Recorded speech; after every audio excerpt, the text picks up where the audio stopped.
Iniciada la primavera en un terreno ondulado de dehesas por la que recorro el antiguo ferrocarril de Tarsis, penetro en la más primitiva de las sinfonías, la de la naturaleza, pero la falta de carriles me trae el desasosiego de una desaparición prematura.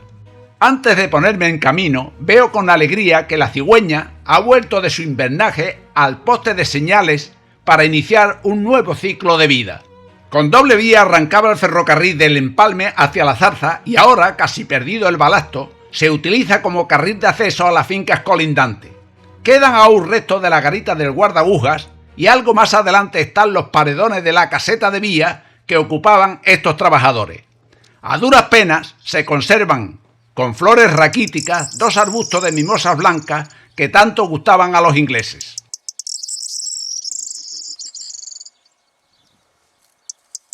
Los campos que recorro están en su esplendor, despertando flores en cada uno de sus rincones, y de la misma forma, ajetreadas y cantarinas, están las aves terrizas. El viento que recibo en la cara es templado y me tienta con que me siente un rato sobre las hierbas autóctonas que están aprovechando el poco tiempo que tiene para cumplir su ciclo de vida. El trazado que sigo apenas da lugar a trincheras, pero donde las hay, las jaras y los tojos se apoderan de la vía, aunque se pueden sortear sin mayores problemas, y así llego a un puente pequeño que ha sufrido un expolio con ensañamiento. Hasta llegar al arroyo de la Tiesa se mantiene el mismo paisaje y solo cambia la sinfonía de las aves e insectos que me acompañan. A su vista, el poeta diría que este arroyo es la vena rota de Tarsis. Aguas y sulfuros, bajo su murmullo metálico, deja un pozo de amarillo rosa del que se hilarían las hebras del bordado más rico de las túnicas romanas.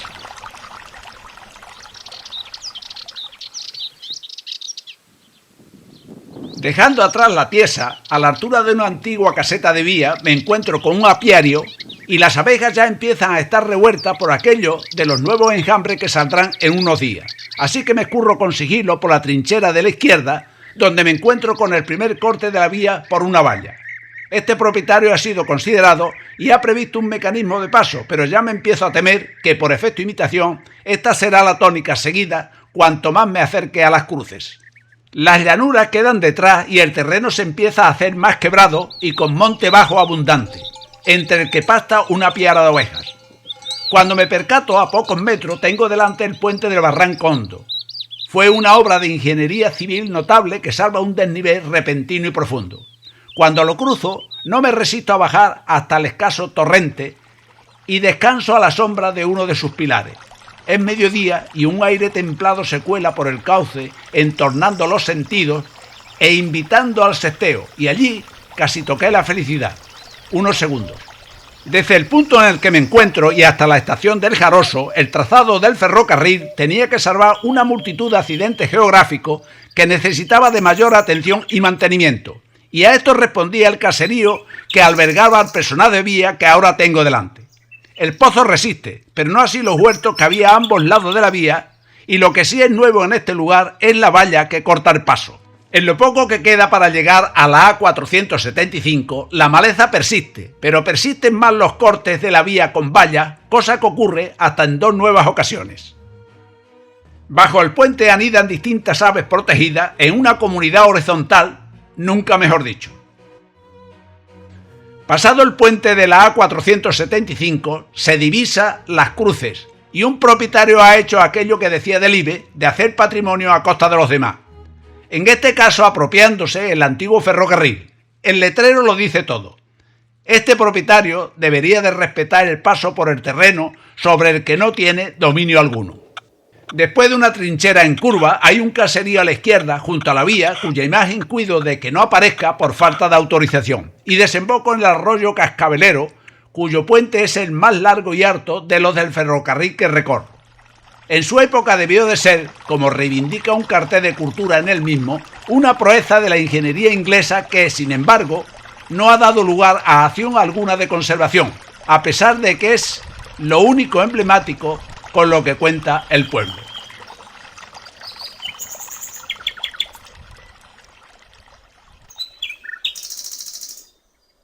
Atravesado el puente, una recta con pasadizo de camino vecinal me lleva al que fuera el depósito metálico de agua para las locomotoras de vapor, y justo al lado está el edificio de la estación, hoy rehabilitado como domicilio familiar.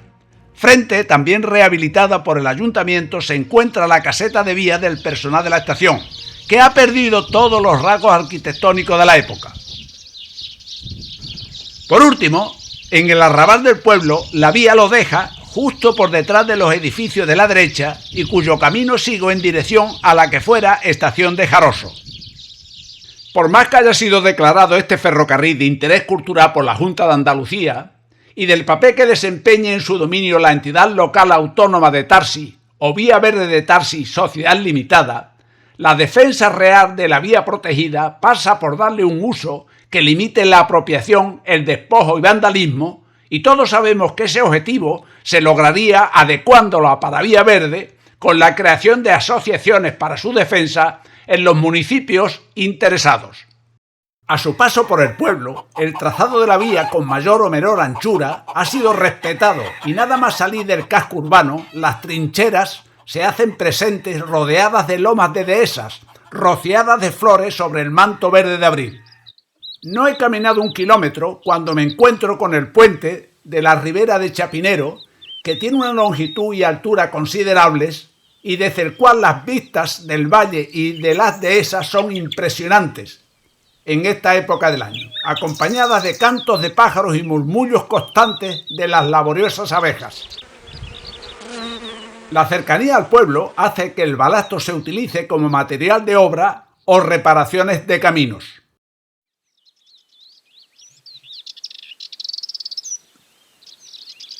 Y me adentro en una trinchera profunda que no ha sido invadida por jaras, sino por cantuesos que a mi paso desprenden ese aroma característico que abre los pulmones. La concentración de casetas de vía en este tramo dice del frecuente mantenimiento que necesitó el ferrocarril a su paso por estos dientes de sierra de la proximidad de las cruces.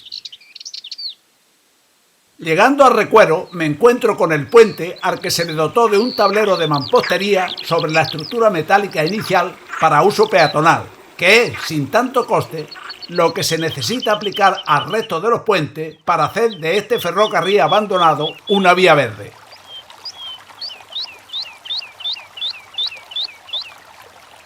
Recuero es el lugar de peregrinaje romero de las Cruces y allí junto al río se asientan unas decenas de casetas metálicas de los vecinos del pueblo, donde contrasta el paisaje idóneo de la fiesta devota con el basurero de todo tipo de desechos situado a unos metros sobre el Oranque.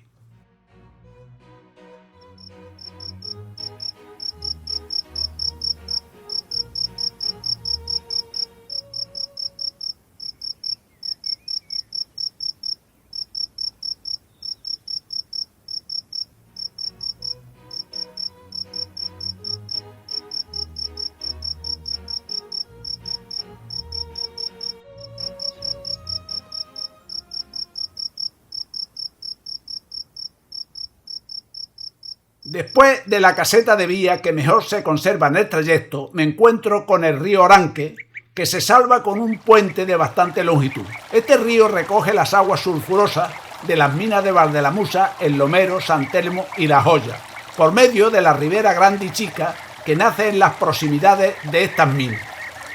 Me entristece la contaminación de tal capacidad hídrica y de forma directa me duele el agua muerta donde un ánade solitario, más que alimentarse, descansa.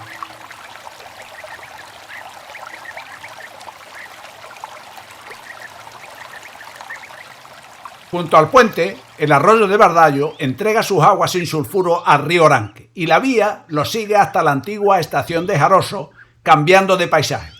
Donde hubo dehesas, ahora solo hay eucaliptos que esquilman el terreno hasta en el propio cauce del barranco. La monotonía del terreno repoblado de eucaliptos se ve compensada por el constante canto de ruiseñores que guardan sus territorios a lo largo de la cinta ribereña.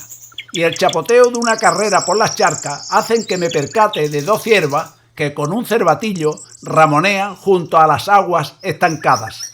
La vía culebrea a uno y a otro lado del barranco y me encuentro con el primer puente que lo cruza, donde aún queda una pareja adulta de galápagos europeos y un nido sobre la estructura del puente. Pasado este puente, hay una presa en desuso que por su diseño y materiales empleados es coetánea del puente y no alimentó molino harinero alguno, como me habían dicho, sino que por los postes de conducción que había observado antes junto a la vía, alimentó con agua sin sulfuros instalaciones para la tracción a vapor anterior a los años 60 del pasado siglo. De nuevo, hasta en 4 ocasiones la vía aparece cortada con alambradas. En estos casos, de una forma más tímida, de aquella manera, y dejando siempre un mecanismo que permite el paso.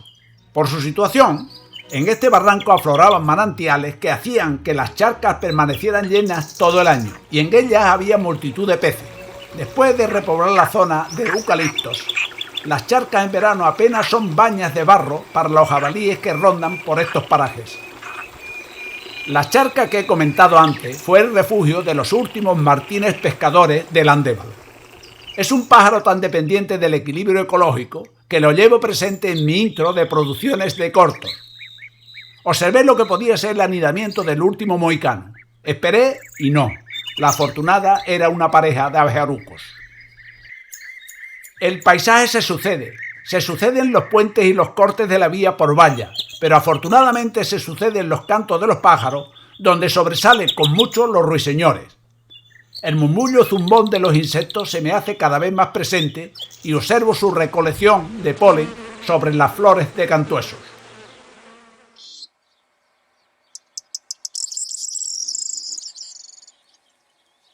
Aunque camine sobre el balasto, procuro andar sin hacer ruido y en esta ocasión un zorro adulto de color muy oscuro dejó precipitadamente el terraplén de la vía y se me quedó observando detrás de unas matas a poca distancia.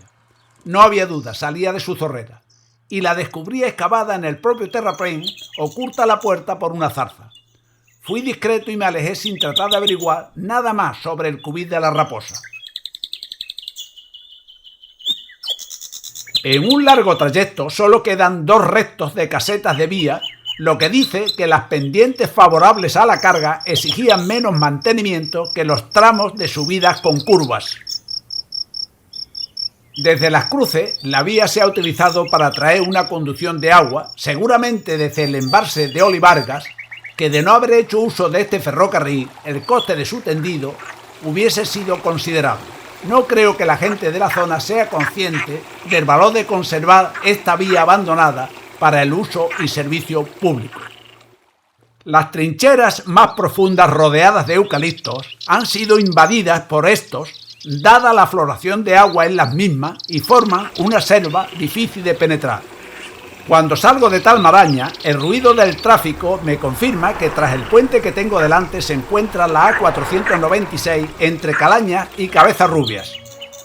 Este puente, a pesar de su altura y debido a la proximidad de la carretera, ha sido desmantelado de bastantes travesaños de su estructura metálica, que al igual que en los otros que he atravesado, están unidos mediante tornillos como mecanos de la época presoldadura. La mañana es fresca y nada más cruzo la carretera, una viperina en plena digestión de una víctima que le supera en diámetro trata que las escorias le transfieran la energía que le falta. Ni se inmuta y yo no la molesto. En mi andadura me siguen escoltando los eucaliptos en un paisaje repetido y llego al último de los puentes sobre el arroyo de Bardallo, que nace a pocos kilómetros, ya muy cerca del cerro de Andévalo.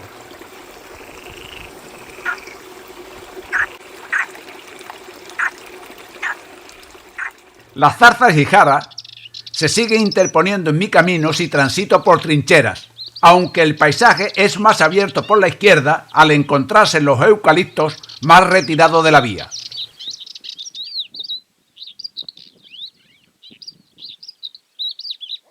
A cada paso voy intuyendo un cambio de vertiente y con ello la proximidad de la estación del Jaroso, a unos 4 kilómetros del Cabezo de la Horca en las afueras del cerro. Los eucaliptos no agobian a la estación muerta y a la vista de los paredones de lo que fueron las 4 casas, recuerdo los sentimientos de vida que allí se fraguaban en los pocos años de unos ojos verdes bajo un sombrero de paja, que no se pudieron hurtar como se hurtaron los ladrillos ingleses del andén olvidado. Nada más dejar la estación abandonada, ya vislumbro en el horizonte el alcornocoso que con su masa boscosa preside la zarza. Es mi destino, pero no sé si quiero llegar o seguir pisando escoria en admiración de aquel maquinista que puso en juego su trabajo por cumplir la palabra dada a un niño de llevarlo en el tren que le cautivó en la ría de Huelva. Buó, son pasos por tu recuerdo. Pronto deja atrás las repoblaciones foráneas y me reconforta encontrarme entre las fincas tradicionales de Chaparros y Monte Bajo. Las alambradas siguen escoltando al antiguo ferrocarril, pero con respeto en las distancias, en todo lo que atraviesa el término del cerro, que se distingue a lo lejos entre dos cabezos. En una de las pocas curvas de este trayecto, la vía atraviesa el barranco de Martín Juan, donde la estructura del puente desapareció en manos del chatarrero oportunista que se hizo con los raíles por unas monedas. Y ponen las cosas difíciles a quienes transiten por la vía, lo que me hace preguntarme, ¿para qué declarar este ferrocarril como bien de interés cultural si no se puede visitar? El trazado recto y sin pendiente que vengo recorriendo hacen que la que tengo delante sea la única caseta de vía en muchos kilómetros. Y eso dice que el mantenimiento de las instalaciones era menor en este trazado favorable del ferrocarril. A partir de este punto, solo una prolongada recta me separa del último puente respetable que tengo que cruzar, el Tamujoso, y cuando me voy acercando observo que los eucaliptos del cauce han invadido su estructura en el punto medio. Al cruzarlo, un nido de cuervo me llama la atención, pero observo que ha sido su lugar de anidamiento durante varios años, y cada uno de ellos en un pilar diferente. A partir de este barranco, los agricultores industriales de fruta se han impuesto, y bien entiendo que se hayan ganado el apelativo despectivo con el que se les conoce en el mundo de la conservación ecológica a causa de su laboreo agresivo de la tierra, la falta de respeto de las zonas ribereñas y con las propiedades aledañas. En este caso, el propietario de una finca ha cerrado el paso por el antiguo ferrocarril con una valla de 2 metros, asegurada con cadena y candado, y yo me sigo preguntando, ¿a quién corresponde velar porque se cumplan las normas que amparan los bienes de interés cultural si las propias autoridades locales miran para otro lado? Con el regusto amargo de la injusticia en la boca, cruzo el puente sobre la vía de Zafra-Huelva y bajo a la que fuera la estación del Cerro de Andévalo. En medio siglo nada dice que allí estuvo el almacén de coloniales al por mayor de Giraldez, quien amasó una fortuna sirviendo productos alimenticios a las minas y sus contornos, ni que allí se embarcara el mineral del Perunal traído en un ferrocarril que entraba en la estación por debajo de los puentes, cuya garita del guardaguja aún subsiste, y el de la mina de San Miguel transportado en camiones por el que fuera su ferrocarril hasta primeros del siglo XX y después reconvertido en pista para circulación de vehículos sin que nadie la haya cortado con alambradas hasta la fecha, y hoy además es de uso corriente en la explotación maderera. Atravieso la carretera de Calaña al cerro pensando en cuántas veces habrá sido pisado por el hombre cada centímetro de la tierra, creyendo que es el primero que lo hace. Y cuando levanto la vista de mis pensamientos, tengo delante la recta que me llevará hasta el Perunal. Y así llego al punto de recogida de injusticias, penas y miserias de los entonces poblados mineros de la Zarza y el Perunal. A la izquierda de la vía, sobre un cabezo, subsisten los paredones del único lazareto de la zona que tuvo inquilinos con tuberculosis y lepra hasta los años 50 del pasado siglo. Y a la derecha está el cementerio donde terminaron tantos mártires de las minas y de no pocos crímenes, casi siempre silenciados en los despachos. Cuánta gente buena conocí que descansa aquí ahora. En pocos pasos me encuentro con el Perunal, hoy reconvertido a pueblo, donde la carretera de acceso cruza el ferrocarril, y tengo curiosidad por ver el puente que daba paso a la antigua carretera de Calaña. Me sorprende sus exiguas dimensiones, que aún la hacen menor el eucalipto que ahoga su vano. Las golondrinas que allí anidan se enfadan y yo las dejo en paz. Cuando subo de nuevo a la vía, observo los huertos familiares que están al otro lado, y entre ellos, casi oculto, el primero de los puentes del ferrocarril construido por la compañía francesa de Pirita para llevar su mineral a la estación del Cerro que he dejado atrás. Encaro entonces una rampa en dirección a lo que fue la mina del Perrunar y a mi derecha tengo un regajo que recoge el agua con sulfuros y metales que se filtra de esta mina y que termina contaminando el barranco del Tamujoso, lo que deja en entredicho la restauración minera emprendida por la Junta de Andalucía, porque solo a 500 metros cambia de vertiente y es fácil de encauzar estas aguas contaminadas para que vayan a parar a las más contaminadas que vierte la mina de la Zarza a la ribera de Olevargas. Por proximidad, le he hecho una ojeada a la explanada donde estuvo la mina del Perrunar hasta los años 60. Su ruina es total, solo una subestación eléctrica ha sido aprovechada, pero se pueden observar las troneras alargadas de la casa de tracción por donde los cables se dirigían a las poleas del Malacate, que fue achatarrado en su totalidad. El pozo de extracción se ha cegado con tierra, pero aún se observa revestido de ladrillo y los 4 soportes metálicos del Malacate, donde en uno de ellos aún queda parte del llamado gato que aseguraba la jaula cuando llegaba a Bocamina. Solo me tengo que desplazar unos metros para continuar por una trinchera en rampa que me lleva a una recta, al final de la cual la vía se bifurca hacia el pozo número 4 y el otro ramal lleva a Algaida. Me desvío hacia la corta y pronto tengo a la vista la Zarza, el Cabezo Los Hilos, el Malacate del pozo número 4, la casa de máquinas y la central eléctrica con la chimenea de caldera y la decantadora de agua mejor conservadas de los 3 centros mineros de Tarsi. A la derecha está la trituradora y cribado de mineral para su carga en vagones mediante tolvas y los cimientos de la antigua estación. Estas instalaciones estuvieron en uso hasta mediados de los 60. Después las faenas mineras se trasladaron al pozo número 5. Lo que sí estuvo en uso hasta el final de los 90 fue el taller de ruido de la izquierda y los edificios del almacén que están a la derecha. Junto a este último aguanta un aviso de paso a nivel en la pista de tierra que enlazaba la mina con la carretera de Calañas. Llegado aquí, me dirijo a los canaleos porque para mí siempre fue la alquimia minera y no comprendo que no se haya construido una reproducción funcional como decoración de un establecimiento al que le dé nombre o taller permanente del laboreo minero.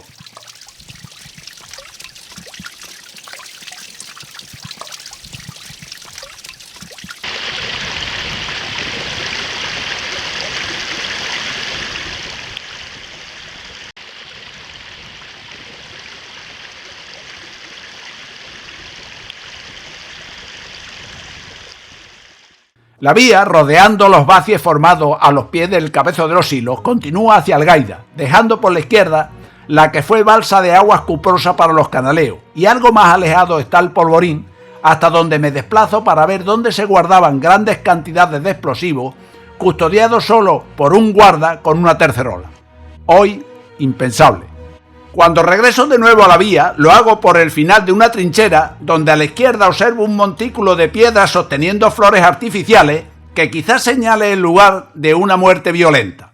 Solo me quedan los últimos pasos por una trinchera profunda en curva antes de llegar a mi destino, el final del ferrocarril de Tarsi. Y así concluyo esta caminata de 75 kilómetros, tanto como son mis años, que inicié en el Puntal de la Cruz de la Ría de Huelva. Si algo es conocido del patrimonio minero de la Zarza es su Malacate, que muestra en Bocamina el esquí de extracción de mineral y la jaula de 2 pisos para el personal. Detrás está la casa de tracción que queda unida a este gigante moribundo por cables de acero. Y unido también por cintas transportadoras estaba el Malacate con la mole de hormigón de las trituradoras y zarandas, en cuyas tolvas parecen congelada la pirita con algún vitriolo. El resto de paredones de edificios fueron oficinas de listeros, duchas y otros cuchitriles mineros. Subo la cuesta de Algaida, ahora asfaltada por ser acceso a la presa de Olivarga, y con lo primero que me encuentro es con los filtros, un decantador y filtrado del agua que la compañía ponía a disposición del poblado mediante grifos públicos. Al lado tengo la corta y me acerco de nuevo al cerramiento que la circunda. Vista desde arriba es solo una herida impresionante en el Cabezo de los Hilos que sigue supurando metales, pero para quienes la hemos visto desde su fondo, antes de que fuera una poza industrial, retenía el cielo chico que añoraban los mineros cuando salían del piso 7º. Paso por la antigua plaza de Abasto, también bien de interés cultural, pero sustituida por un parque para niños. Subsisten algunos de los minúsculos puestos con los mostradores que olían a aguardiente con sus puertas como gateras, y subsiste también el economato minero de la compañía, al que la gravedad lo ha menguado a mi vista. Me despido de la zarza y de mi recorrido centímetro a centímetro por el ferrocarril de Tarsis, ante la única locomotora de maniobras que se salvó del achatarramiento. Es poco que exponer de su pasado minero en lugar no preferente y oculta por árboles, cuando ese pasado es la razón de ser del pueblo.